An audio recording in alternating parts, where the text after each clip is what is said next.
What's up, everyone? It's Dakota, and welcome back to another Magic the Gathering video. Before we get into the subject of today's video, I just wanted to say thank you again to everybody who has helped us accomplish our goal of getting to 1,000 subscribers by the end of this year. I mean, we absolutely blew it out of the water. We did it a lot sooner than I thought we would. I know that I kind of shifted goals where I wanted to do it before the regional championship just because there were some things that I kind of wanted to do for that regional championship to kind of like meet up with people and things like that. I just thought it'd be kind of a cool little like extra achievement on top of already, being very likely to hit the goal that we set for this year. And I really wanted to say thank you to everyone. I know I made like a community post, talking about it and everything like that. And I think I just needed to, at least in the first video since hitting that milestone, to at least take some time to say thank you and be very appreciative of that fact that there is 1,000 people out there that are willing to sit down and watch my content. And no matter, what it is, whether we're talking about different modern or pioneer decks, we're talking about cards that are unplayable or decks that are unplayable and maybe why that is. And, talking about different things encompassing, the subject of Magic the Gathering. I'm happy that there has been people out there that enjoy my content, whether they find enjoyment in learning something, maybe they find me entertaining, which, is still something that's hard for me to believe that something like this has finally happened because I didn't think it was going to be possible. So, I wanted to kind of keep this short and sweet, but, I can never keep anything short and sweet. So I just want to say, thank you very much to everyone who's supported the channel, whether you've been, subscribed to the channel for, over a year or whether you just subscribed, anything like that. You definitely played an integral part in getting to this achievement, and things like this, inspire me to try to come up with different ideas, try to come up with different things to do for the channel to, expand on what is possible and expand on what we do here, just to kind of have like a nice variety of things going on that we can kind of bounce to for time to time. And I definitely have some ideas in the pipeline, some things I'm working on that I hope that we can kind of expand on and make a reality sooner rather than later. So for probably the umpteenth time and for the many more times that it's going to come after, thank you for all the support. I really appreciate it. And if you're not already subscribed, and you want to kind of see some of those videos in the future, whether it's my modern and pioneer videos talking about, the competitive meta and things like that, breaking down pro tours, talking about the newest sets coming out, looking at card spoilers, anything of that nature, subscribe, ring that notification bell. You'll be notified when those videos go live. And of course, they're easy and free ways to support me and my content as we try to forever expand the channel and try to, bring some entertainment, maybe learn something along the way and become better players all the same. Again, I'm so beyond appreciative. Thank you all for all the support and everything. And with that said, let's go ahead and get into the subject of today's video. So I sought to educate myself on the, this Duskmourn set. And I felt like there were some mechanics, and I kind of did this with, I believe, Outlaws of Thunder Junction. I really didn't do it with Bloomborough, just because I had other things going on where it was kind of hard to kind of review the set or do anything. And I think that's something we're going to kind of look towards, maybe start on a smaller scale and kind of gradually expand from there. But as I kind of stated, Bloomborough is the last set that we had gotten for at least a standard release in Magic, where a set that was full of, these small furry woodland creatures, is full of vibrant colors, happy-go-lucky. There really wasn't anything, even like the black cards didn't seem like they were very, dark or scary or anything like that. Like we had bats and everything. I guess bats are kind of scary, but, they were still, very happy-go-lucky. Like I would say Season of Loss was maybe like one of the darkest things that you would see from the set, which, says a lot about, just a Magic set as a whole, like in a vacuum.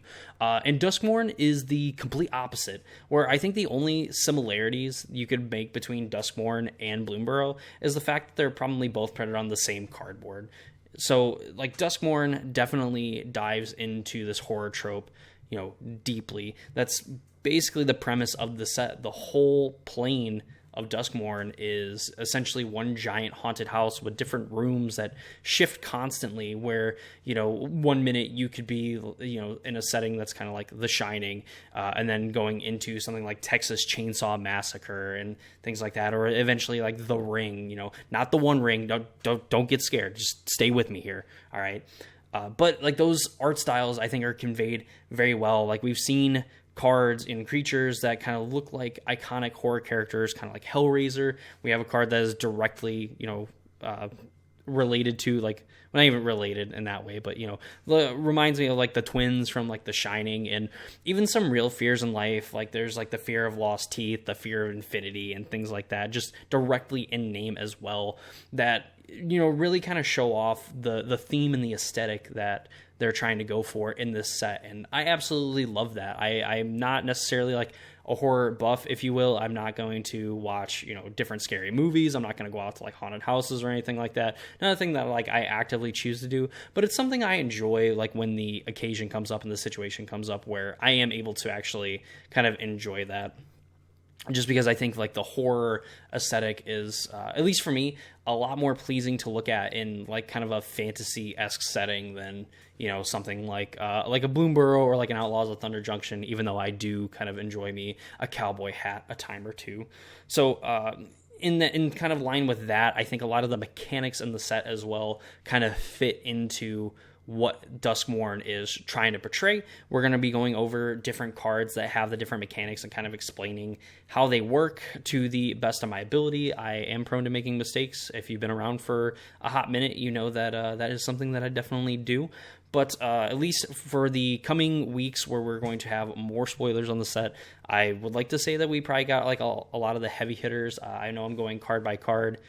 Not every single card in the set, but, you know, some cards that I enjoy in particular in shorts, and things that I think have interesting designs, and cards that read very powerful. So, you know, if you want to check out like some individual card spoilers and some thoughts, you can go and watch those shorts as well.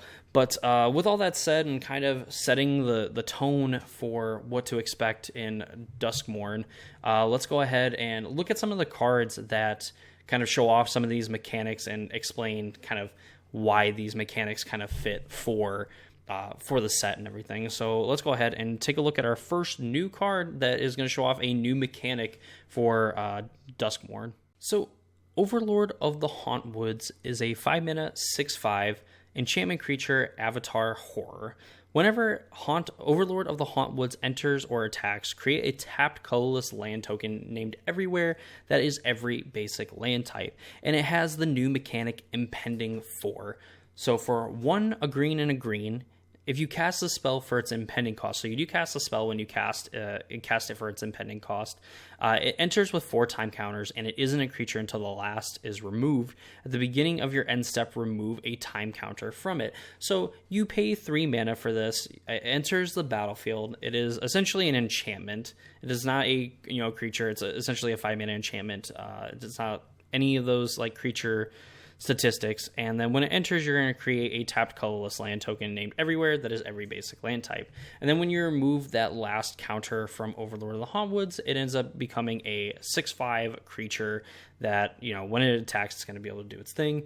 It is not summoning sick because it's not transforming, it's not exiling and coming back. It has already entered the battlefield. It is simply becoming a creature, so it is not affected by summoning sickness, meaning that if you're able to give it some kind of tap ability, you would be able to activate that sort of thing, which is, I think, something that isn't maybe like for a lot of players it's like, yeah, like no shit, but I think it is kind of a thing that needs to be said, because I think it's very hard to kind of like when permanents change how they are, like when like an artifact becomes a creature, it's like if that artifact enters the battlefield, because artifacts inherently aren't summoning sick, you're able to tap a Relic of Progenitus the turn that you play it. But if you turn it into a creature, it is summoning sick, and you aren't able to activate any of its abilities or attack with it because it is now a creature, and creatures are kind of bound by like that summoning sickness. So the fact that if you had Overlord of the Hauntwoods and you played it for its impending cost, and you somehow turned it into a creature the same turn it came into play,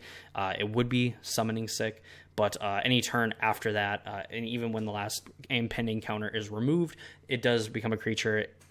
Obviously, you're not going to be able to attack with it because you can only remove the counter on the end step. But if you have like a way to remove counters from this, the turn after you play it, it's not going to be summoning sick. You're going to be able to attack and kind of do the thing. Impending is going to be pretty sweet. We see this on like the Overlord cards in the set, and they do something when they enter, and of course they do a thing when they attack. And while I don't know if Overlord of the Hauntwoods is going to be, I think probably one of the best ones, because I think just even like a 3-mana green ramp that's going to give you a land with every basic land type. While I don't believe something like the enchantment that I can always never remember the name of until it, Leyland Binding, that's the one. You can just get complete domain for it. So while I don't think that card is in standard, it's also just like a very good card. And I think for something like this is like pretty good ramp. You get a decent sized body as well. I mean, this is just going to be something that is more than likely going to ramp you. You're going to end up playing bigger things, and then you're going to be able to have Overlord come into play, attack, and then it just can kind of continue to ramp you as well. Plus, the fact that these aren't legendary creatures just means that you're able to double up on them. It means that you can just hard cast an Overlord of the Hauntwoods, get the Enter the Battlefield trigger, and then you just have the creature already in play on the next turn. So pretty interesting. I think it's a really neat design. Obviously, it kind of goes to something like Suspend, where you remove time counters at the beginning of your upkeep, and then when it doesn't have any time counters on it, you cast it. This is something that sits on the battlefield. Your opponent is able to interact with it, and if you're able to survive long enough, or it's able to survive long enough, you end up getting a creature for your troubles that, is going to get you some value on the next turn. I don't think this mechanic is particularly overpowered. It might be even a little frustrating for some people, but if you're able to like flicker it or anything like that, you're also able to get the creature, have it, and double up on the ETB. So really neat design, really cool mechanic. Definitely in a set where there's a lot of horror involved. I think like an impending horror is coming, and your opponent essentially like has like ways that they can be proactive and try to deal with it, but still kind of creating this like suspense where eventually this is going to become a creature, and not only am I going to have to deal with like the ramifications of it showing up initially, but continuing to kind of wreak havoc on the game. The green one, I don't know if it's like the worst one of them, just because again, it just making a like kind of ramping you whenever it attacks, like eventually just kind of doesn't do anything when you're top decking unless you have like some pretty powerful X spells in your deck, which we know there are some in standard currently. Nonetheless, Overlord of the Hauntwoods is kind of the representative for the impending mechanic, and I think it's a pretty good mechanic overall. Each of them have like their own different costs, and I think for again a horror themed set, that impending is pretty sweet, and enchantments and things like that kind of tie in with some of the other another new mechanic that we see that's also kind of like a returning mechanic in a way. So but yeah, that's the impending mechanic. That's like some of my thoughts on it. Let's go ahead and move on to our next new mechanic. So Victor Valgavoth's Sensual. I know for a fact I've screwed up that name. Sensual? Whatever. Either way, like pretty cool art on it as well too. I really do like kind of that style. But it's a white and a black for a 3/3 legendary creature, human warlock, with the Eerie mechanic. So whenever an enchantment you control enters, and whenever you fully unlock a room, which is something that we'll get to next, you surveil 2. If this is the first turn this ability is resolved this turn, if it's the second time, each opponent discards a card. If it's the third time, put a creature card from your graveyard onto the battlefield under your control. So Eerie, just as it says, whenever an enchantment you control enters, or whenever you fully unlock a room. We'll explain what rooms are here in a second, but Eerie is kind of reminiscent of the Theros mechanic of Constellation, where if another enchantment, basically saying like if this thing or another enchantment enters the battlefield, you do X. So like for Victor in this case, if you play something like an Abundant Growth, and you have Victor in play, you're going to get the Surveil 2, or then you spend mana to unlock a room, you're going to be able to get another ability stapled onto that as well. And the third ability, if you're able to trigger it, a creature card from a graveyard onto the battlefield. So you can go for your opponent's graveyard or your own graveyard as well to kind of set this up. Of course, we know there's some very powerful creatures, namely like Valgavoth in the set, that if you're able to kind of get this triggered pretty early, getting like a turn 4 or like a turn 5 Valgavoth is a pretty big game, honestly. just because I think that creature is absolutely insane. The ward cost is absolutely nuts on top of what it's able to kind of facilitate. So I think Eerie is like kind of a nice way that you can, pair this with something like Constellation, and they're both going to work decently well together, while necessarily some of the cards that have Eerie on them are not going to directly help like Constellation or even like its own mechanic. Just having a few of these sprinkled into, a group of enchantments, and you're able to kind of play some of these cheap cards to enable, Constellation or enable like Eerie on cards is going to, can kind of go hand in hand with each other. Again, maybe they fight in a way with each other because you want a critical mass of enchantments for Eerie / like Constellation. But I think for the set, just having like that added like bonus of like, hey, some of these room cards are pretty good, so you're able to kind of play them, unlock a door, and then kind of get that Eerie trigger as well. So pretty neat card in itself, and a pretty neat mechanic as well. Just something that I think kind of fits the theme of the set pretty well. And with that said, let's go ahead and take a look at the new card type that kind of helps enable this Eerie mechanic and can kind of help Constellation as well. So I have this pulled up on Reddit. This was from the Duskmourn House of Horrors like preview video that I guess they had at like PAX or whatever, convention that they ended up being at. That's the best I got for it. So this is Dollmaker Shop / Porcelain Gallery. So these room cards, you can cast either half of them, and that door unlocks on the battlefield.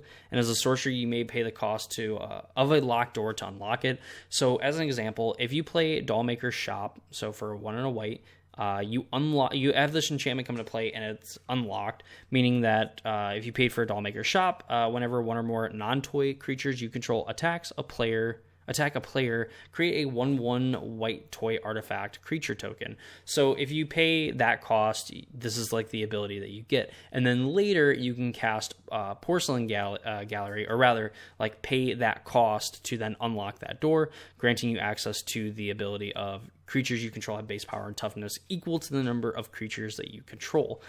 You can play either half of this, so you could just play Porcelain Gallery first to give your creatures base power and toughness equal to the number of creatures you control, and then later pay 2 mana to unlock Dollmaker Shop to, again, have full access to this card. We've seen kind of split cards like this. We've had split cards like throughout Magic, where you can cast one half or the other. And then these are kind of like, at least for me, remind me of the Fuse cards that we got from the Return to Ravnica set, where you could cast one half or the other half, but both halves, if you were able to cast together, kind of fed into each other. They could both do the same thing, or rather that one side helped the other side, pretty immensely. And of course, this is reminds me a lot of it, especially in this card in particular, where you can cast Dollmaker Shop, and then you're going to be able to attack with your non-toy creatures, and you're going to be able to make more toy creatures. And then Porcelain Gallery on the other side for 6 mana. You have like 5 or 6 creatures on the battlefield. You've made a few with the Dollmaker Shop, that those creatures are going to be huge when they enter the battlefield, and just be very annoying for your opponent to deal with. Enchantments, these like kind of room cards also are like easily interactable with, kind of like the impending creatures for like like enchantment removal. And, it at least adds like another layer of playing an enchantment. So you're able to trigger some of the Eerie things that happen in the set. You have some pretty powerful effects on some of these mythic / rare, enchantment rooms.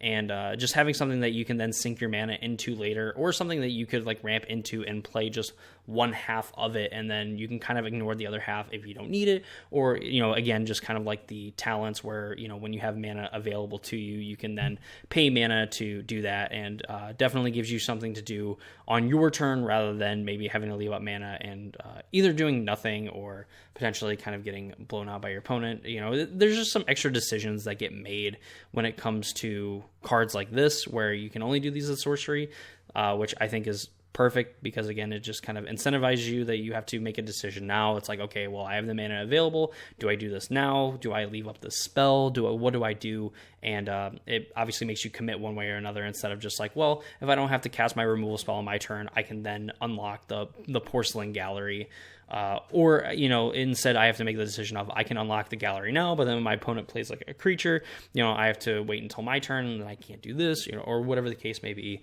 or they could just like not play a creature and then I get kind of paid off for kind of going in for this turn and whatever. There's like a little bit of like a sub game that gets played, things like that. But I think rooms are pretty interesting. Again, very thematic for the set that you just kind of unlock rooms, and then of course for the plane as a whole, where opening different doors kind of unlocks different horrors and things like that are going on the plane.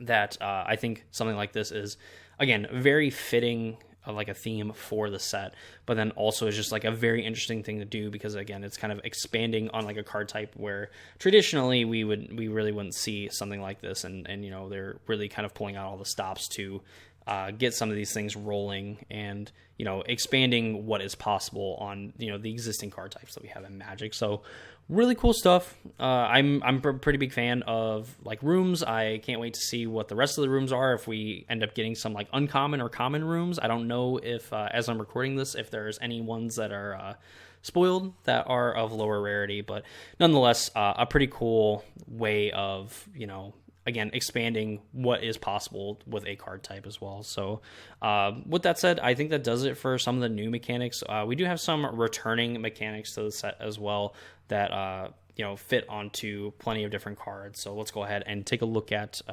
a new mechanic or rather a mechanic that we'll be revisiting in Duskmourn. So while this mechanic in particular isn't new, it's kind of a new take on an old mechanic. So back in like Fate Reforged, like Dragons of Tarkir, things like that, in that kind of Khans of Tarkir block, we saw Morph come back first, and then the Manifest ability. So this is kind of a different take on Manifest, and obviously, I think strictly better in a way. So Hauntwood's Shrieker is a 3-mana 3/3 beast mutant that whenever Hauntwood's Shrieker attacks, you manifest Dread. So manifest Dread is the new mechanic in a way of the set. So you look at the top 2 cards of your library, you put one onto the battlefield face down as a 2/2 creature and the other into your graveyard, and then you can turn it face up anytime for its mana cost if it's a creature card.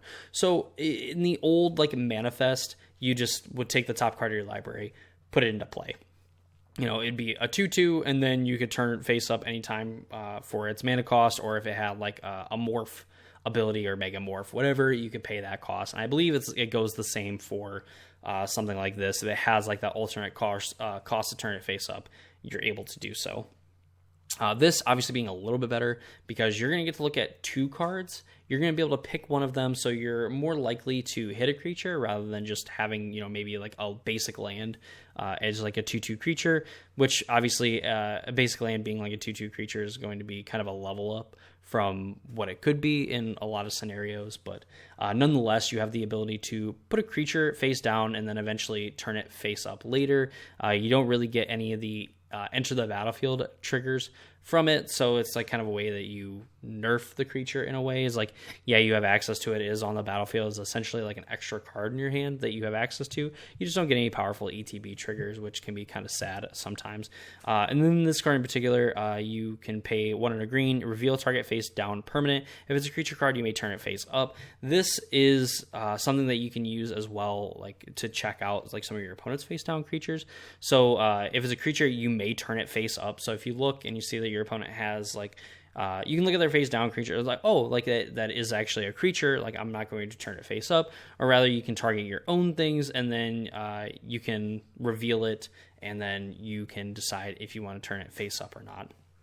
So definitely a way, like a cheap way where you can have some pretty big creatures underneath that you can kind of get them early with the Hauntwood Shrieker, like attacking like on turn 4, and then you're able to use any available mana to flip it face up before any sort of like combat happens, before your opponent issues blockers or anything like that as well, while also getting to kind of reveal whatever's underneath to see like, okay, I can attack into their 2/2 because even though they have mana up for it, they can turn this face up, but it's like a 1/2 instead of a 2/2. So there's just some things that you can do with like Hauntwood Shrieker in particular, and with Manifest Dread, again, is just kind of an upgrade from the Manifest ability that we saw from the cons of Tarkir block, where, you know, you're going to get more of a choice now with the cards that get manifested, and of course, like fueling your graveyard as well. You could just put a creature that cares about being in the graveyard, and then you could turn a land or like an artifact or something into a 2/2, and then you're able to kind of like get the creature back and everything from the graveyard, and kind of get a little bit more, just that much more value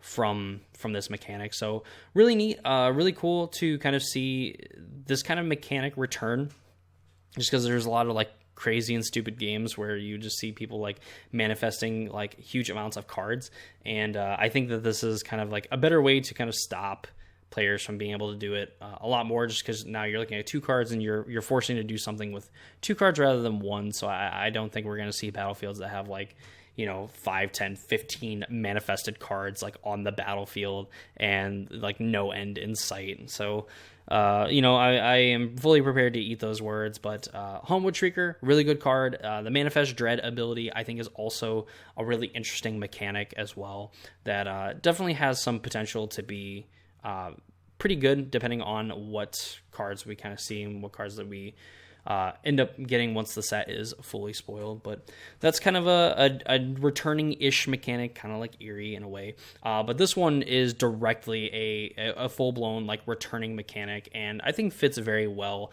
considering the first like set or like the first block that we actually had seen this kind of effect be printed into a format. So let's go ahead and take a look at our, I believe, last mechanic of Duskmourn. Of course, in dramatic fashion, I did miss one, so we will go over the last one that is a more of an overarching mechanic of the set. But this one, we have a look back at Delirium. So Delirium is on quite a few Magic cards in the set, or a few cards in the set. So this one is the Roller Crusher Ride. So for X2 and a red, you get a legendary enchantment that for Delirium, if a source you control would deal non-combat damage to a permanent or player, while there are 4 or more card types among cards in your graveyard, it deals double that damage instead. So Delirium cares about you having different card types in your graveyard. You want to have, you know, like artifact, enchantment, instant sorcery, creature, battle, land, a tribal or typal in your graveyard as well. Just a bunch of, you know, I think there's like 9 different types.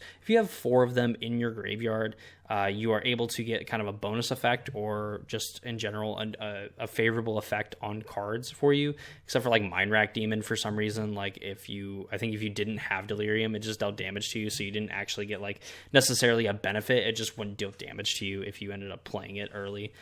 So this, when Roller Crusher Ride enters, it deals X damage to up to X target creatures. So like for this one in particular, you know, if you have Delirium and then you play this, it's going to deal double that damage. So you could deal like 3 damage of up to X target creatures, which means you're going to deal 6 damage to 3 target creatures if you have Delirium when this enters play.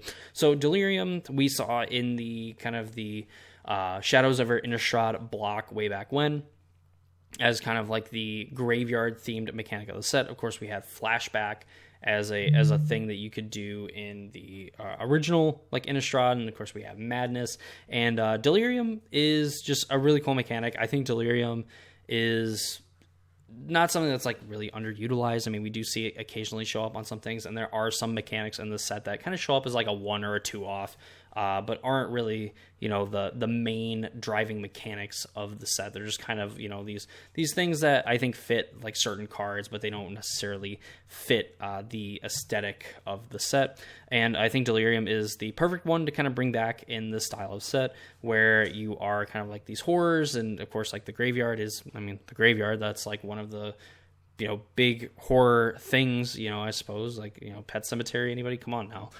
So I think Delirium obviously just fits the set perfectly. It's not like attractive or sexy or anything like that, like some of the other mechanics I think that are in the set, but Delirium is just like a very good tie-in for it. And I think like Roller Crusher Ride itself is a pretty neat way of kind of doing the thing, because it doesn't need to have Delirium necessarily to be good. It has some utility in playing it like relatively early, you know, like in the mid game, and then as you just kind of like play the game out, you'll naturally get Delirium, meaning that, you know, maybe some of your burn spells or some of your other removal spells are going to be able to take down bigger and better game as well. So definitely great to see Delirium return as a main mechanic of the Duskmourn set.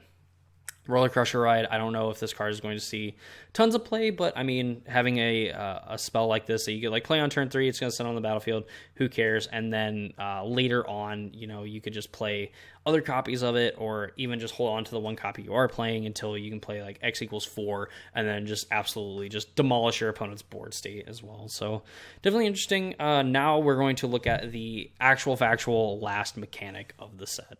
Of course, one of the main things that characters try to do in horror movies or, you know, scary movies, anything like that, is, of course, survive. And there's a mechanic, you know, that benefits creatures from actually surviving combat and, you know, basically getting through this House of Horrors. So this card, a Veteran Survivor, for 1 white, we have a 2/1 with the survival mechanic. So at the beginning of your second main phase, if Veteran Survivor is tapped, exile up to 1 target card from your graveyard, or from a graveyard. And as long as there are 3 or more cards exiled with Veteran Survivor, it gets +3/+3 and has hexproof. So obviously the main idea for a lot of this is that, you know, Veteran Survivor in particular is going to be attacking. And then if it survives combat, you know, it doesn't get blown up by a removal spell, it doesn't die in combat, then you will get an effect after the fact. And a lot of these survival cards will do something at the beginning of your second main phase to allow you to, you know, benefit from these creatures surviving. Obviously, we have different ways of like tapping creatures, you know, where we have like Veteran Survivor could like crew a vehicle. For example, you can get tapped from something like a Springleaf Drum, anything like that. But, you know, you just have to have this creature survive combat. You know, it has to survive until your second main phase, which is really neat. And I think when you're playing like the limited portion of like this set, I think survival a lot of the time is just going to be this creature is going to have to get into the red zone and attack, and then you're going to have to find ways to get it to survive to be able to get the benefit of the card. And I think Veteran Survivor is like one of the cards that's probably in a way pushed, quote unquote, for like competitive play. I mean, it's a human, so it does fit into kind of like the mono white aggro deck. So this does give you ways to kind of interact with the graveyard early on. And if your opponent isn't able to deal with it, like a 1 mana 5/4 that has hexproof is obviously very, very tough to deal with. It's a big body, while obviously there's some decks that aren't going to have any problems really handling a 5/4. When you think of all the benefits, you know, for constructed play, for humans and things like that, Veteran Survivor is going to, you know, end up being like a pretty decent card, I would imagine. And just being a 1 mana 2/1 is also just a pretty aggressive rate as well. So, and the fact that once you kind of hit the limit, when you get to like the, you know, the big bonus, it's still going to exile cards from the graveyard and be able to interact with your opponent in that way. So pretty neat stuff. Obviously, there is kind of a weird part of the game where even if you're able to attack with this on turn 2, it's not guaranteed your opponent has any cards in their graveyard for you to be able to kind of take with Veteran Survivor. But nonetheless, like the payoff is obviously there, and then the, you know, the idea of, you know, survival is a pretty overarching theme of the set, considering that, you know, everything in this plane is trying to kill you. So definitely having a mechanic that promotes, you know, survival is pretty sweet. I think that Veteran Survivor also is like a card that could potentially see some play in Pioneer, as well as we kind of see mono white aggro just kind of rise up and kind of do its thing. So pretty neat card, and that's the last mechanic. So let's go ahead and wrap up some of this Duskmourn stuff and kind of give some in general thoughts of the set. So just some quick thoughts of the Duskmourn set. I think there's a lot of powerful cards in the set that could make an impact in Constructed, and my plan so far for this set, once we finally get it fully spoiled and we kind of get a little bit closer to the regional championship, I do want to go over some of the cards that in general I think are the most powerful, and then kind of go like color by color and just kind of, you know, give some reasoning and, you know, actually go sort of kind of in depth on where I could see certain cards seeing play, or, you know, where I think they're just in general very powerful cards. Because there's a lot of cards in the set that I think that read pretty powerful, but my gut instinct is to say that they're probably not good enough to see play, because, you know, there's plenty of cards in Magic's history that just read very powerful but don't end up actually seeing play. Like Valgavoth, I think, is absolutely nuts. The fact that I think if you showed a person like 10 years ago or even 5 years ago like this card, they'd be like, what the hell is this thing? Like, I don't want to have to deal with it. I don't even want to think this thing, you know, existing in Magic, and then they're also going to say the game is dying, which isn't anything new, but still, it is what it is. But yeah, definitely from the little bit that we've seen so far, or even a lot of it from all the trailers and from all the spoilers, I think that the set is going to be very positive for constructed formats. I think definitely Standard is the easiest place where we could see the impact of this set, just because it is a Standard legal set. And there's a lot of cool, powerful things going on here that I think in general kind of can promote a healthy Standard format, with some cards as well that could make an impact in Pioneer. Some cards that were looking to make an even bigger impact, but then a certain Amalia combo deck got banned, so kind of sad face for some of the red cards in the set. But there are some very powerful, if niche cards that we could see play in Pioneer and could see making an impact at the regional championship in Washington, D.C., because for some reason the set is going to release like a week before that event, and of course be legal for that set. So I'm hoping that there isn't anything like super insane coming down the pipeline that I'm probably missing already or going to miss, where I'm like, man, I'm really gonna want that card, but I'm not gonna spend like $30 pre-sale when it's gonna be a $5 card after. But is the plight of the competitive player. But yeah, I think overall I'm super hyped for this set. I absolutely love the horror aesthetic. It's something that, for me, at least for an art style, has kind of drawn me into different genres. Like Resident Evil is easily one of my favorite horror like genres to play, even if it is kind of like a normie pick. I love like Twisted Metal, things like that. Where that's just the aesthetic that I enjoy, because I don't know, it's just something that I've always kind of like been drawn to, since like a teenager, and just kind of like the dark, the dark humor, the dark horror, things like that. It's just something that I really like. So I definitely cannot wait to get my hands on this set, and I got the feeling that maybe, just maybe, the set can't wait to get its hands on you too. Thank you all for watching. I hope you all enjoyed the video, and I hope to see you all in the next one.